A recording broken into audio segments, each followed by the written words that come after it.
Welcome to Navigate Ed, where the pulse of advocacy comes alive. I'm Denise Marshall, parent, grandma, and COPAA CEO. Navigate Ed is hosted by the Council of Parent Attorneys and Advocates, known as COPAA. COPAA is where the movement for education equity gains its strength. We unite advocates from all forms to defend the civil rights of children with disabilities and their families, ensuring that no one fights alone. Across the country, many families are navigating a difficult education journey.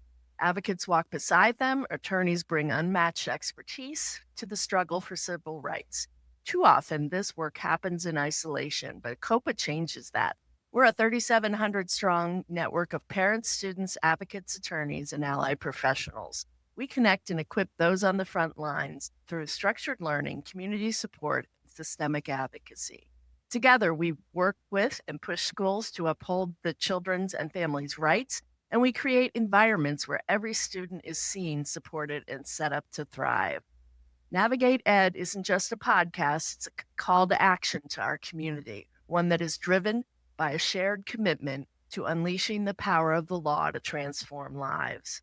We're very thrilled today to have Dr. Paula Kluth as our guest. I've known Paula for, I don't know if it's 25 or 30 years, back when you were a doc student with Dr. Lou Brown at the University of Wisconsin. Is that right, Madison? That is right. And it's been so long, Denise. I even have two baby badgers at the University of Wisconsin now. So it's a full Oh my circle moment. gosh. They're both there? They're Wow. both there. Yes. Yeah, that's amazing. When I was working at Tash, I met Paula and have always been a fan of her work. She has done so much for the field and for the inclusion of students with disabilities in their general ed school and with their peers and their friends and their neighbors. And so that's always a big piece of my heart. I will say that I've learned over the years that, of course, there are some children who need to go to specialized schools and who need to be in a separate placement. But by and large, if the schools had the skills that they need and everybody was approaching it from the right way, I know that the vast majority of our kids should be right there and would be learning some amazing things. So thank you for what you do, Paula, and for being our guest here today. Thank you for having me. And the feeling is mutual. I know we only have so much time here, but I could go through your resume, my friend. And I just want to say, especially in these times, in the fall of 2025, when we're recording, there's no way I can be doing the work that I want to do and need to do without COPAA. And what a guiding star you have been and COPAA has been. And so hats off. And I'm sure that will be a theme of a bit of our talk too, is that this conversation is ever changing about advocacy and support. It is. And yes, thank you, Paula. That's very, very nice of you. And it is a time that we're in. I mean, yeah, it's unparalleled as far as I can remember, except for if we were to go back 50 years, which is what it seems that people are trying to get us to do, because we have made so much progress and we're not going to stop until we can continue that progress. But most recently, the rhetoric that's been very disturbing is around autism, and autism as an epidemic, the result of something that's artificially induced or strongly implying that somebody with autism is broken, needs to be fixed. And those are the kinds of sentiments that we have worked hard to move past. Many of my friends and colleagues are very hurt by this language because, saying that something is an epidemic has meant in society that those people should be kept away from society, quarantined, locked up in institutions. Again, all things that we have worked hard to move past and to have people be part of our society. So COPAA stands in solidarity with autistic people and autism organizations all across the country who are really having to fight this kind of, call it what it is, hate directly. And I know, as an educator and a researcher, Paula, and author of the books You're Gonna Love This Kid and Pedro's Whale, and so many more. I'm curious how this fits with your experience of teaching students with autism. I mean, I think you hit it on the head when you said it feels unprecedented when we don't have that kind of social progress, even though we've been pushing back and feeling like this isn't going quickly enough. And, we've always had those struggles. This feels so different, from those places where those times and places where we at least felt like there was a trajectory there in the right direction. So yeah, I think, you kind of hit it on the head there, Denise, when you said even the rhetoric around autism, it feels like a return to something from, I mean, I almost want to use the word a century ago. That's how odd and different it feels to me. Before we dive into that, though, we both said it might be helpful to talk a little bit about language because we're both going to be speaking about autism here for a little while. And so let's just put a little bookmark in here that so people can go back if they need to. And I wanted to let folks know that we're going to be linking a reading from my website. And the reading is it's called A Word About Autism and Language. And it's in the downloads section of my site. And I wrote that with the newest edition of You're Going to Love This Kid, this textbook on autism and inclusion, because the language was changing so significantly since the last revision. And I wanted to address that. So the new title of the book, it used to be, gosh, putting myself on the spot. What's the title of that book exactly? It's You're Going to Love This Kid, teaching students with autism in the inclusive classroom. Now it's teaching autistic students in the inclusive classroom. And that language shift feels a little bit odd to people, but I think it's relevant to this question you're asking because this is a lot about honoring the words and experiences of autistic people. So it goes back to respect. So I'm going to, make sure, I'm going to make sure I don't go too far down the road because there's a whole article there, a one pager that includes some recent research on the topic of language, the evolution, the rationale for changing and shifting the language in some spheres. But I will just say this. It is evolving and changing, and you're seeing a lot of people, in particular, a lot of autistic people who are saying we prefer what we call identity first language. So that's like autistic person, the identity comes first, versus what we, and I'll just put in air quotes, grew up with, Denise, which is really hammered into our head, which was person first language and trying to get into a more respectful way of speaking. So it feels odd even coming off the tongue for people that have been around for a while. So you will hear, so in that reading and in the book, I talk about, you may hear some examples of person first, you may hear some identity first language.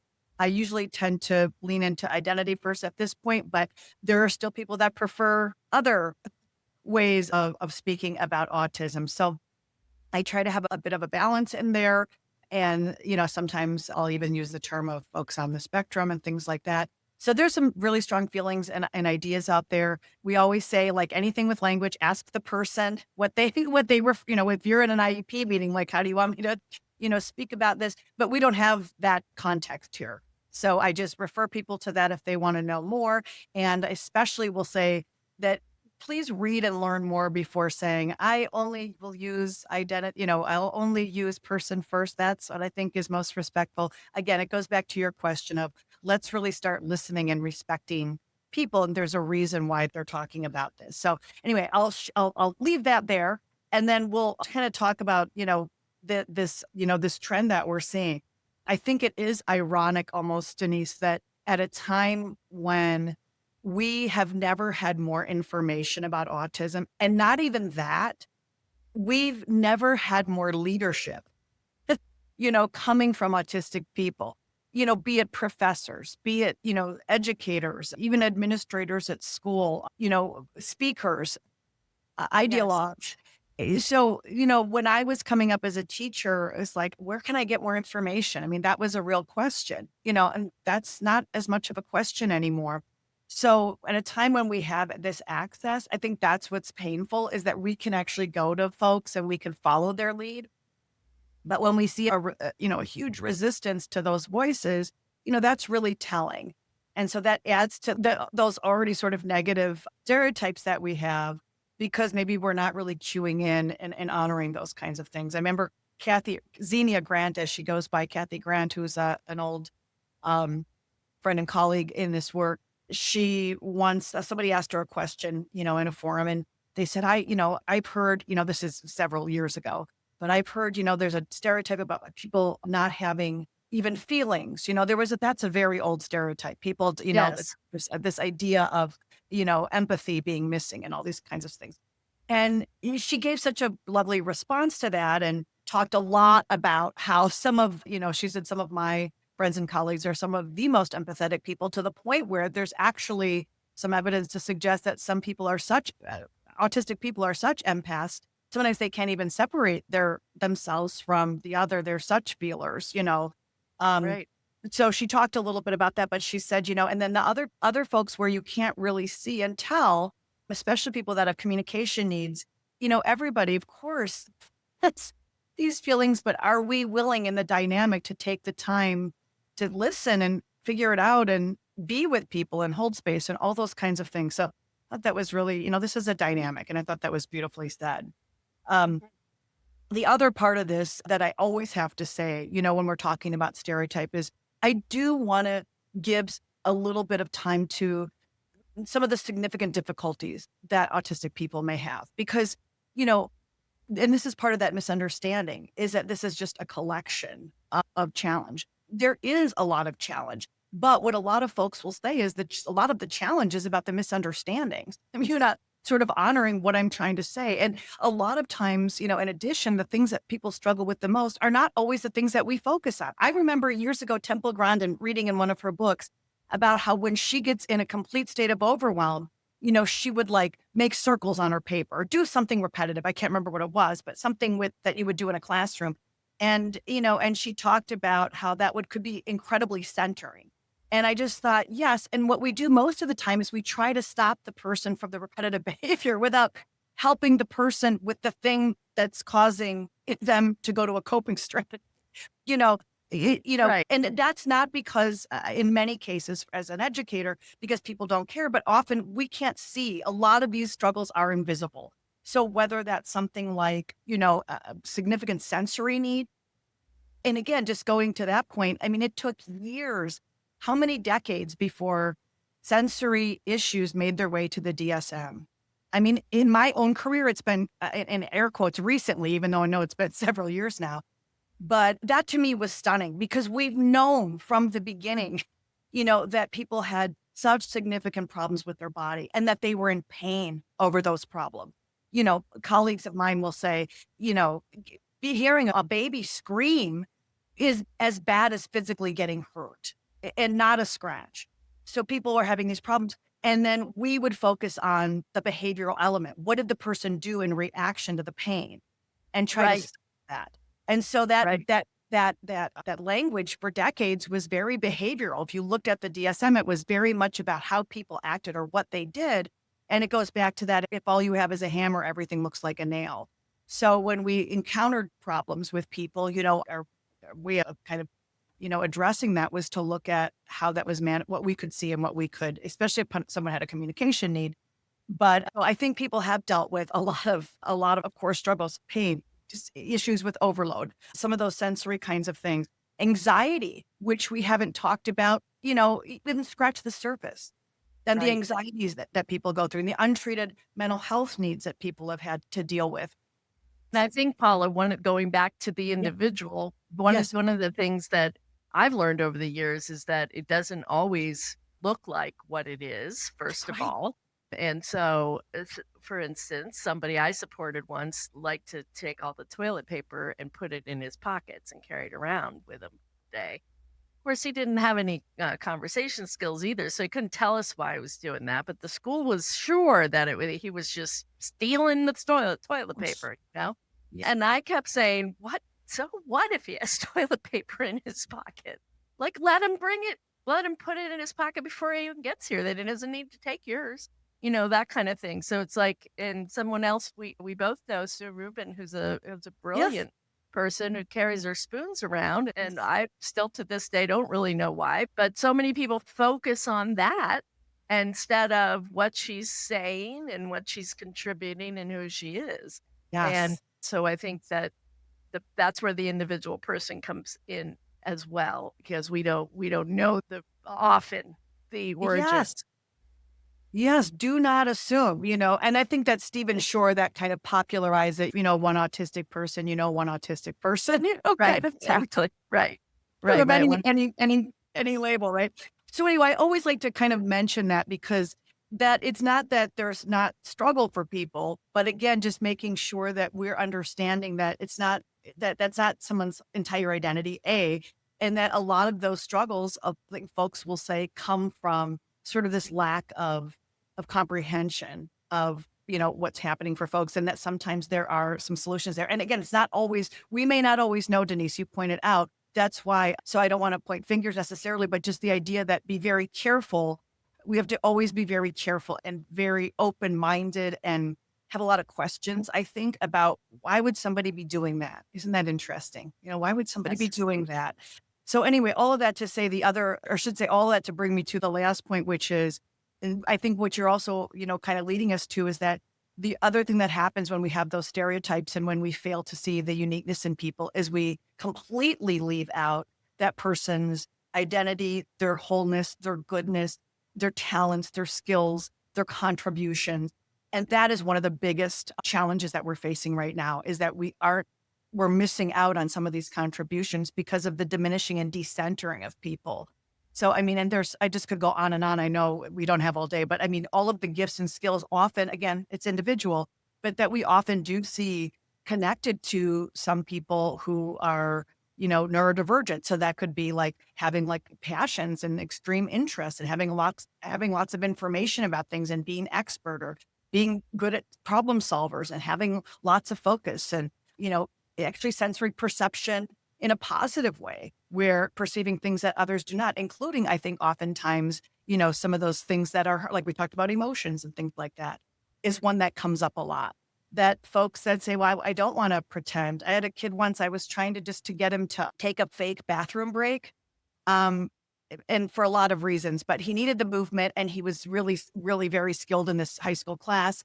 And the teacher even said, yes, you don't need this prep, like midterms prep. And it was the end of the day and he knew it all. And so it was kind of like that was making him anxious. And we both said, you can take, a lot of kids just go to the bathroom break and they're not really going to the bathroom.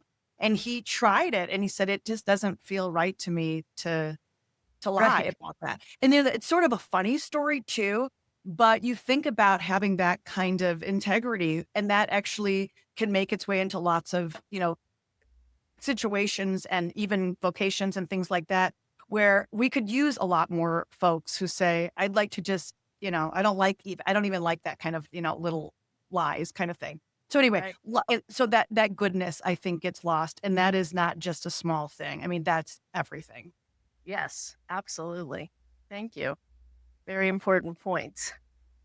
So I know that your entire career, I believe, is focused on facilitating inclusion. I know that was a huge part of Dr. Lou Mhm. Brown's teachings, and that means for anyone who's not familiar with that word, that students with disabilities learn alongside their classmates without disabilities, receiving the specialized instruction, supports, accommodations, and modifications that they need to make progress and that they're entitled to under the law.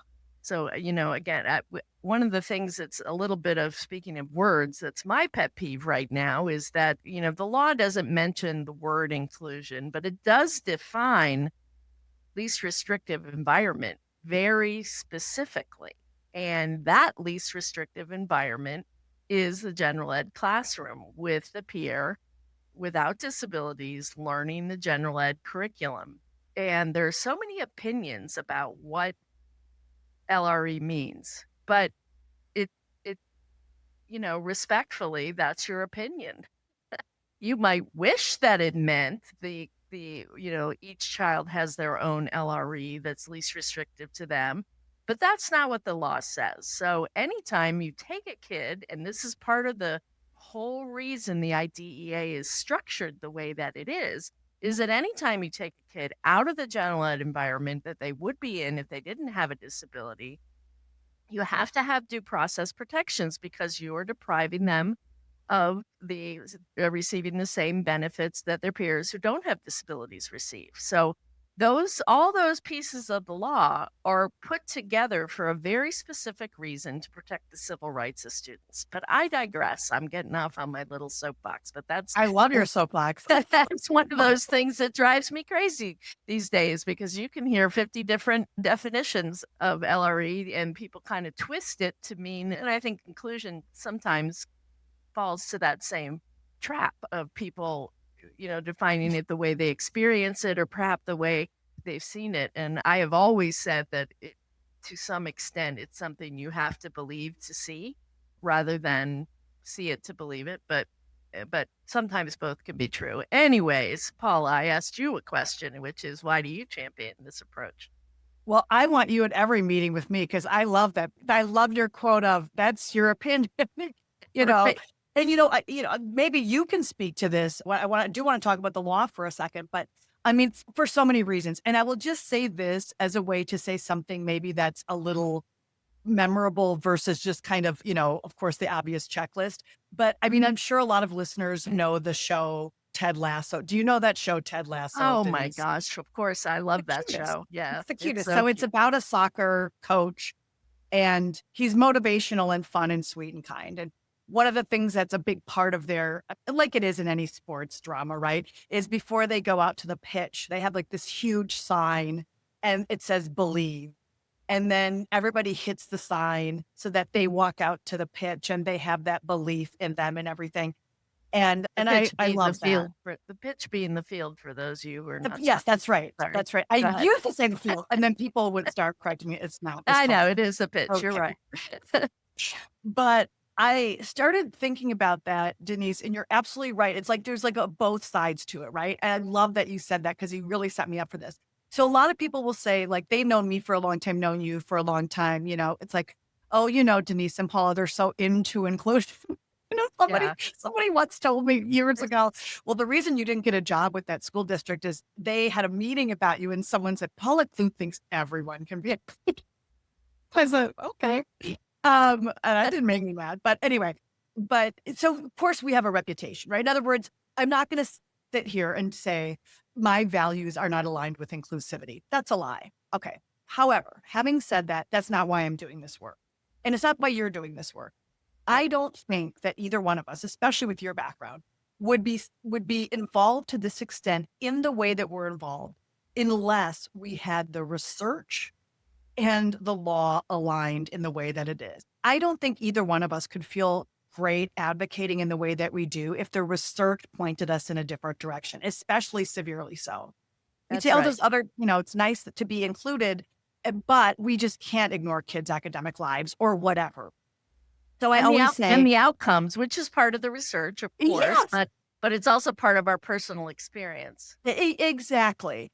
So I always start my workshops now, my big, ones where we're talking about inclusion. I make everybody turn to each other and say, I am not Ted Lasso. I am not Ted Lasso. And what I mean by that is we don't have to walk around and act as though we have to be like the spiritual, guide here. And that if we, fall away, it will go away, or that we're doing this because Paul is the principal and she's into this. So I Right. think we lose a little something there if we only focus that way. And you sort of said it both ways, right? In other words, of course I feel that way, but the reason I'm doing the work and the reason why I think when we're sitting at that table, that advocacy table, we need to separate those things and not act as if this belongs to a person or someone's philosophy that we're pushing. And just like we do in the literacy research, when the big pendulum swung in the last handful of years here towards, back into kids getting phonics and things like that, we didn't sit here and say, well, that's not my that's not my values.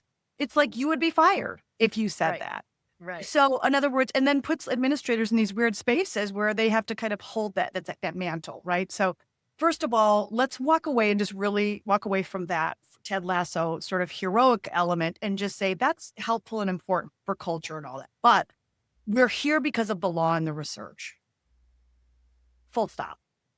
And so why we're advocating is the research, as you said. I mean, it's just at this point, it's almost the end game, right? We have, and I'll just do like a very quick laundry list, but we've had qualitative studies, we've had descriptive studies, we've had comparative studies, we've had longitudinal work, like deep dives. And we've had, I would say, a really impressive body of work throughout the years. But I think most in the field would say that the Sandy Cole study published in, I think, 2020 and 2022 or 2021, 2022. So there's a couple of studies. One is more focused on transition in high school, and then one was looking at younger kids. And they just looked at thousands upon thousands of kids. They're Indiana University researchers.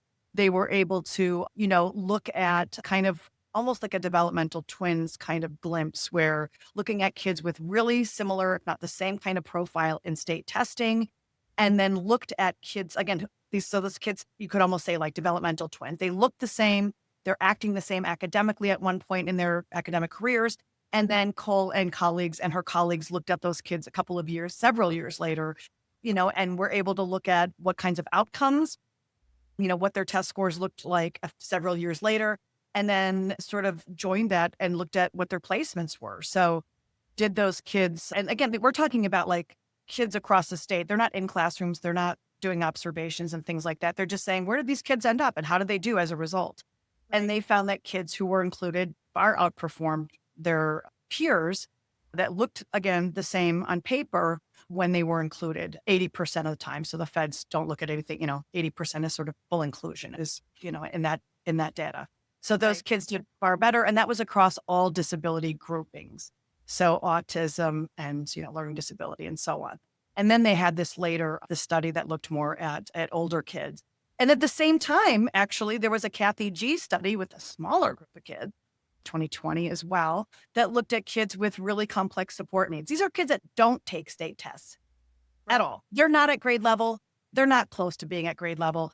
And without going too far down the road on that study, happening at the same time, so looking at a different population, also found that kids with complex support needs, outperformed their peers. Communication skills grew, in a way that we didn't see in the other group, and, students with social gains and so on. So that time period, around 2020 was sort of a bit of an explosion. There's actually a study out of Cornell right now. I mean, how long do we have here, Denise? There's a study out of Cornell. This group is called ATTAIN, Autism Transition to Adulthood Initiative. And I don't know these folks, but they look mostly at autism. And what they're looking at is transition, which is not really an area for me, so I haven't followed that research as well. But they wanted to know, like, what does a successful transition mean? So, like, when kids actually have a high quality transition, what's at play? What are the factors? And they found that being included in general education was, I believe, number one. I want to say number one or two, but I think it was number one. So we're just seeing it, and it's almost like kind of the end of the story. It's like we have just this huge surge of data. So that's huge. And I say, in what other areas would we ignore something and say, well, I think for kids like that, what they really need is, listen, we are talking about the work that schools do. This is the work that schools do. And so we cannot ignore the gap. The knowing and doing gap is just severe, when it comes to inclusion. And then and of course we could go on and on, but you talk about outcomes. I mean, we know that kids do better. They have fewer disciplinary referrals when they're included. They do better they're more likely to have, competitive employment. I mean, on and on and on. But the law, your area, is also important. And we still do have the law. I heard that loud and clear on our meeting the other day, on our town hall the other day. Yes. But we are scared. But I just wanted to mention the Hyde decision, from a few years ago about a young man with Down syndrome. And that was a circuit court decision, I believe. But that was a young man with Down syndrome. And the family said, the school said, he is simply not at grade level. This doesn't make sense to us. I think that goes to your point, Denise, about it's our experience, is what we think we know. It's our opinion about LRE. And the family said no. And they went through many iterations. You probably know more than I do, but they went through many iterations. And I believe it wasn't resolved until I think it started when he was like almost like a little kid, kindergarten first. When it was finally resolved, the judge, said very clearly and plainly, you do not need to master general ed curriculum for mainstreaming to be a viable option. The yardstick is, which is what we've been saying, whether the child with supports and services, and that doesn't have to be one iteration, but going back to the drawing board, trying new things, can make progress towards IEP goals. Right. And to me, that sort of like brings back the Oberti, language a little bit too about like these adaptations, that students don't have to be doing what everybody else is doing. And that we are understanding this from, I think that, that language of the wrong yardstick. We're measuring the wrong thing. And then therefore we're saying this child's not successful. Right. So when we are rejecting the Ted Lasso of it all, bring those conversations, I think, back to the law, to the research. It's a really sturdy space to stand. And like I said, that's why I do this work. And I know I wouldn't be doing this work in this way. I might be engaged in it for individual kids where we could see benefit. I might be engaged in it around other environments, but there's no way I could stand and with this sort of feeling of conviction if I thought this wasn't the best thing for learners all the way around. Yeah. Good. Well said, I think. And it reminds me of a quote that I saw on an inclusive schooling post on Facebook. It said, inclusion is not the prize, it's the strategy. And I Right. thought, wow, yeah, because too often it is used as I don't know if you know, I have a grandson with Down syndrome who's 12. No, I don't. Yeah, and he struggled a lot in his school last year in North Carolina. And luckily, it's my son in law's son that and his mother lived in North Carolina, and my son and my wife. No, let me see if I can get this right. My daughter and her husband, who Right. is father, live in Pennsylvania. So luckily, they moved him to Pennsylvania, and it's been a complete night and day. But just we kept saying the data on his sheet shows he has 0 incidents when he's in an inclusive classroom. He's engaged, and the incidents occur when you put him back into small self-contained room with 5 other kids, none of whom have any communication skills and, whatnot. And they kept saying, but he's not ready. He's not ready. And, I will always remember Lou Brown, pre means never. What's your first name? I I mean, mean, yeah, that's one of the first things I ever heard him yes. say that hit me right in the heart is that kids don't have to earn their way to Yes. the classroom. They need to be supported and they need to receive the services. And I think that's in part why I'm so passionate about it too, is that 50 years later, we still have to fight so hard. Yes. And I don't I, think it should be that way. I just love the idea that your grandson has Down syndrome and they were pushing him to be, pushing him elsewhere. Did they not know what his grandmother told him? I'm telling you, but this is the perfect example of the mindset Yep. of they Yep. were not moving. They did not care who his grandmother Yes. was or what the law said. And they were, we filed a state complaint and we got a great judgment and they were required to do training and they gave 70 hours of comp ed and et cetera. And we said, we're still moving them because as soon as the Yep. comp ed plan came back, it was the same teacher who was going to be teaching him those extra hours in the summer. We're like, no, I don't think so. Well, that's exact. People don't understand why do people leave like this little guy here in that case. I mean, I think he went on to a Montessori school in middle school or even high school. Why would you leave when you're Yeah. victorious? Because of that. Yeah. And I mean, due process is extremely important. It's a right that we need to protect. The parents need to have for the reason that I said that they need to have a way to meaningfully challenge. But we know it's very expensive and it does take years of the child's Yes. life before there's resolution. So yeah, all of this, all of what you just said is extremely important. And yes, the law of the land still stands and we will still continue to push for it. So earlier I mentioned your 2 books that, like I said, I know you've done more, but those are the 2 that I know the most familiarly with. And I thought were on point for this conversation. So tell us a little bit about each and what the main message is. Okay. Well, you're going to love this kid. I kind of referenced that already. That is, I wrote that because I was a young teacher, and I couldn't find anything. Inclusion was new enough. 1055. So inclusion was new enough to me that I still needed those strategies. And I couldn't find anything on autism at all related to the kinds of kids I had.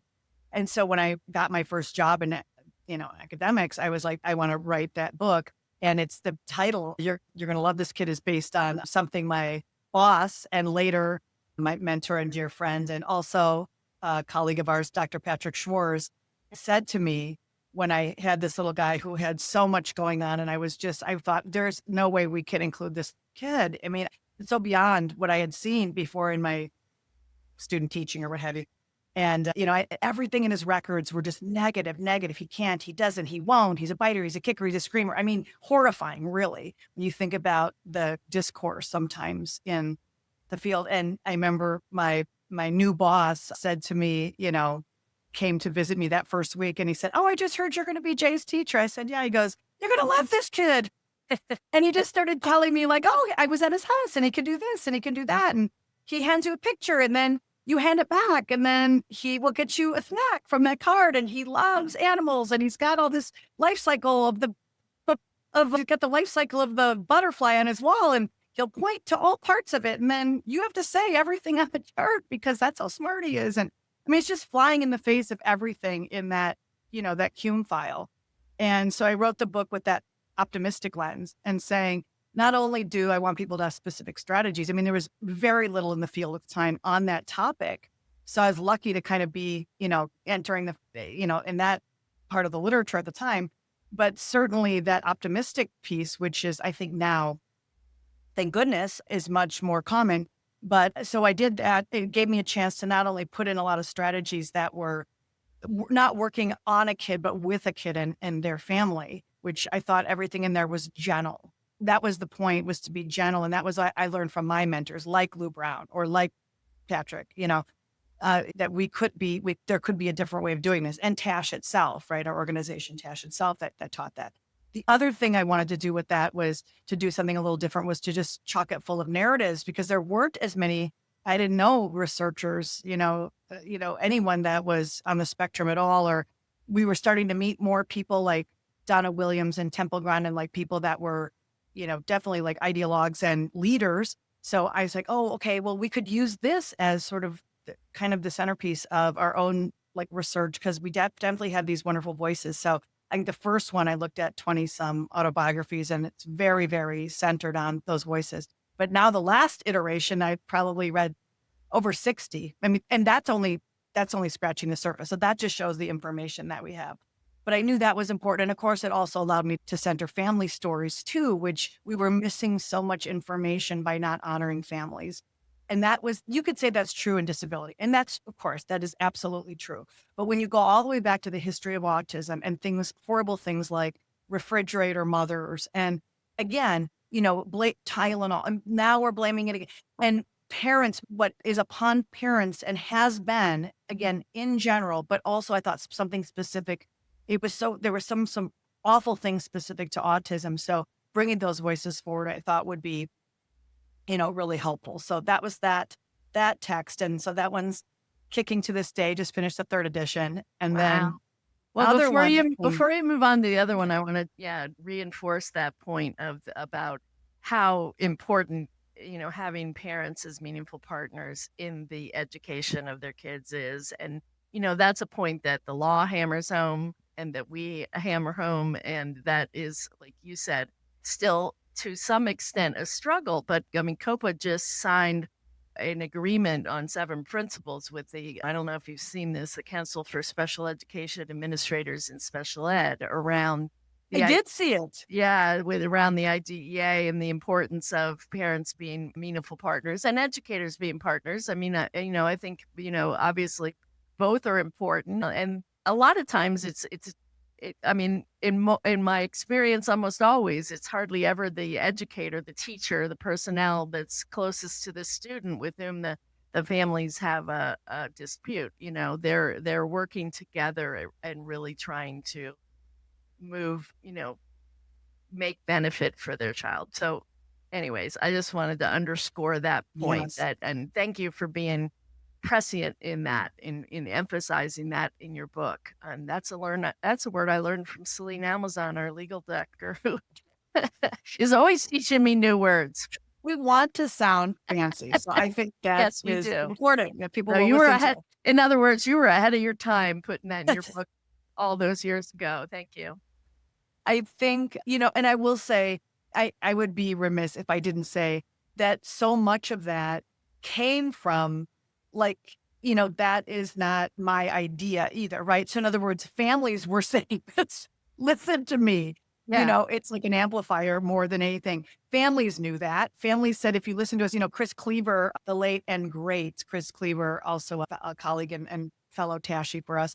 He loved that anthropological work, and he used to use that terminology of local knowledge. You might know a student really well, but then you won't have that local knowledge that a family will have. You don't That's know right. like sort of the day-to-day and from day one. So that's so true. But again, families were saying that if you listen to us, we will know. And of course, now we've had so many, I hate the word self-advocates in a way, because a lot of the self-advocates I know advocate for all of us, too. So, Right. um, Exactly. but have been saying this too. So I just want to give credit there as well. But yeah, really, really important stuff. All right. So the other one is Oh Pedro's yeah. Veil, which I believe you wrote in together with Patrick, right? Or I did. Speaking of Dr. Patrick Schwartz. yes. So a little distinction, the textbook, or the book that I should say, that's kind of the manual, is called, my gosh, I'm like forgetting the name of the book. Oh. The book is called Just Give Him the Whale. Oh, okay. I'm sorry. So that came first, but you're not wrong. That came first. And you'll love this in the work that you do. The research was coming out. It was slow to come out, but the research was starting to come out, and now is like, my goodness, lovely. There's so much lovely evidence about the power of working within someone's special interest. But at the time we wrote it, 2005 or whenever we started, there wasn't a lot of research, but we had all those narratives. So we had all those books and all those autobiographies, and people were saying like, look at what Temple Grandin, look at what it's done for me. Like I, used my interest, and now like I'm a scientist, and Right. all these things.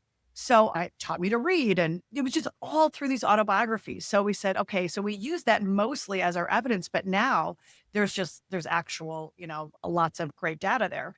So we wanted to be able to say that this is a way of doing business. It's always the way that we worked, because we were listening to those authors, that that what happens for most kids on the spectrum is that their special interest is used as a reward. The term that you always hear this phrase in schools, what are you working for? And what that means is, if you do a great job here, you will get time with your special interest. And we wanted to write a book that said, and this is what we said, like I said, for the advocates, that somebody could walk into a meeting, throw it on the table, and say, I know this is a sanctioned way of doing business. Somebody wrote a whole book about it. Like Right. There you go. we didn't care if anyone read it. We were like, we Right. want a book to kind of speak for itself. Which is where just give them the whale already. Yes. Right. Like, this is a whole book. Like, of course, I'm not making this up, right? This is a Right. whole thing. And again, like I said, and also just we go back to like just when people are in pain, when we're just constantly like devaluing the things that they care about. I said the research talks about, the literacy gains that kids make, the communication that kids make, the inclusivity connection. Dr. Rebecca Wood, who's a British, or at least I'm not that's the exact term, if she's British or she's just from the UK, but she's a researcher. I don't know what the word language is, but that's right. It has a great study from a couple of years ago on that. There's a study about people with Down syndrome, because there's a lot of dual diagnosis there, and the benefits behaviorally. So anyway, it's just coming out, a lot more is coming out now. And so if we are not using special interests as if we're not using our fascinations to move kids forward in the curriculum, to support their communication, as a way to help them feel comforted, as a way to connect them to their, to transitions and their vocational choices, we are leaving so much on the cutting room floor. We cannot afford it. We can't afford it. So that's kind of so that book was like 20 ways you can use a special interest. And at the time it was sort of a newer idea, if you will. Then we did a children's book. So the title story, Just Give Them the Whale. And you can imagine where that came from. Oh, just give it, Right. and, use this tool. Actually came from a school that we visited when we were writing that book. And this wonderful principal who had that conversation with a new teacher, she gave us the title. And then Patrick said, the title story could be a children's book. So then we made a children's book called Pedro's Whale, which, by the way, it doesn't mention autism in the book. So any teacher could use that, or any family could use that to talk about why we would capitalize on something someone cares about. So it's a little book, and it's based on a true story of a little guy who just loves his whale. And the teacher decides to, instead of using it as a reward, solely decides to go for it and sort of integrate it throughout the days, the weeks, the months, and the year of his schooling. Yeah. So yeah, so those hopefully those are helpful to some. And there's a lot of I will say there's some articles and videos on my website that are sort of summaries of some of that content. So people that just want to taste and don't need a whole meal can get Right. some of those documents. And there's a video on my site about just give them the whale and that concept and all that good stuff. That's so great. I mean, that's so helpful. And I think that's one of the reasons I wanted to emphasize it because, when 40 years ago, when I first entered this field, I got into it because I was a positive behavior specialist trying to help kids who were challenging schools stay in school. I wasn't a BCBA. There was no such thing. I just Right. worked under a psychologist and, spent hours and hours and hours in the classroom. But one of the kids said to me, I said, "Is there anything else you want me to know?" She looked at me right in the face and said, "Yeah, don't tell them what you like." And I was like, "Why not?" "Because then they'll make you earn it."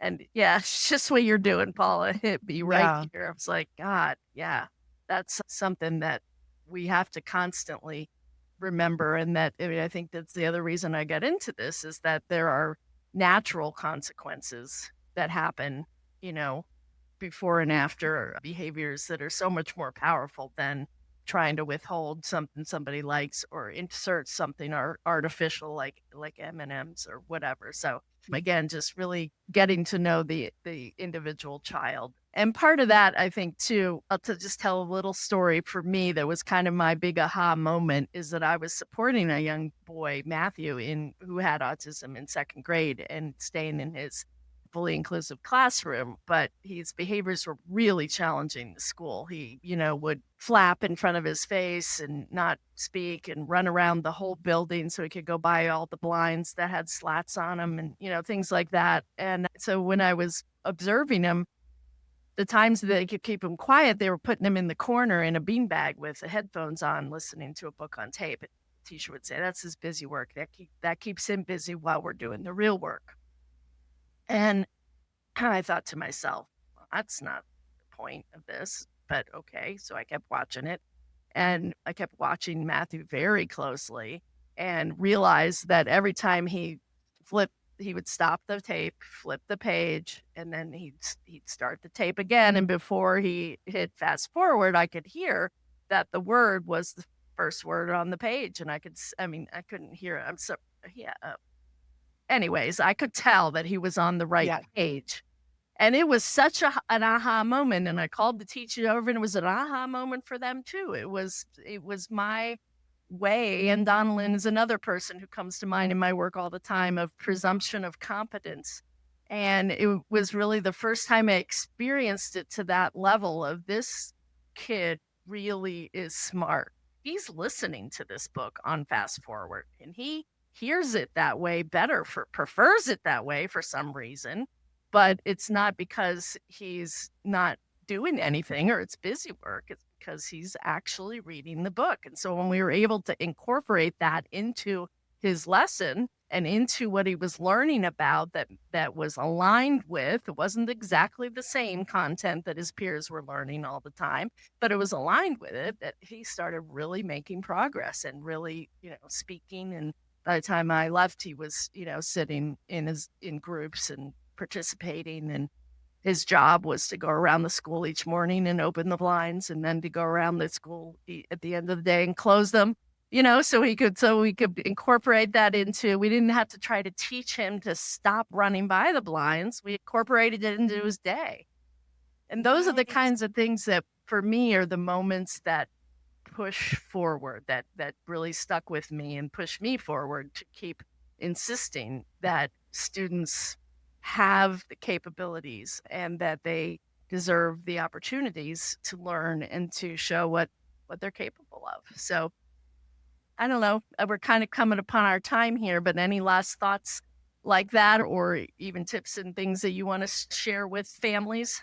Or I mean, I would say that, first of all, that's lovely. And I said, if I had $1 for every story where somebody surprised me, where I always go back to when the iPad came out. And I mean, my inbox was flooded with, we gave this kid an iPad and we didn't know he could read. And we gave this kid an iPad and we didn't know he understood animal classifications, because that little touch screen in someone's hand created access in the way other tools didn't. And Mhm. so I always say, it just reminds me how when the technology improves, all of a sudden people become more competent. Yeah. And so I think you're absolutely right that we have to be very cautious that this is a population in particular where we code a lot of things that people do as sort of evidence of low cognition or that a lack of intellectual ability. And so we'll see somebody that, like you said, moves their hands in an interesting way or vocalizes, and those become the codes that we think we have for a certain diagnosis or a way of being in the world. And so, and you go back to our hero, our shared hero, Anne Donnellan, who helped us to understand that those things, those body problems have to be understood as body problems and separate from what is happening for somebody intellectually. Right. And when we have so much history that sort of insists that those kinds of behaviors are part of our assessment of ability, we've got a lot to battle back from. So that's not for family. I think a lot of families know that already, but I thought I would just Yeah. add that in as well. And I love the blinds. Yeah, that we can do a lot with it. One of my favorites that I've talking about recently as a kid where they just, fought him on, he loves James Bond. So they were sending his homework home in a briefcase, simple. Just, it doesn't have to be terribly complicated, Right. and for a lot of kids, it's simply a matter of a little creativity with the materials. I have a kid that loves Mad Men. He loves the show Mad Men. So Right.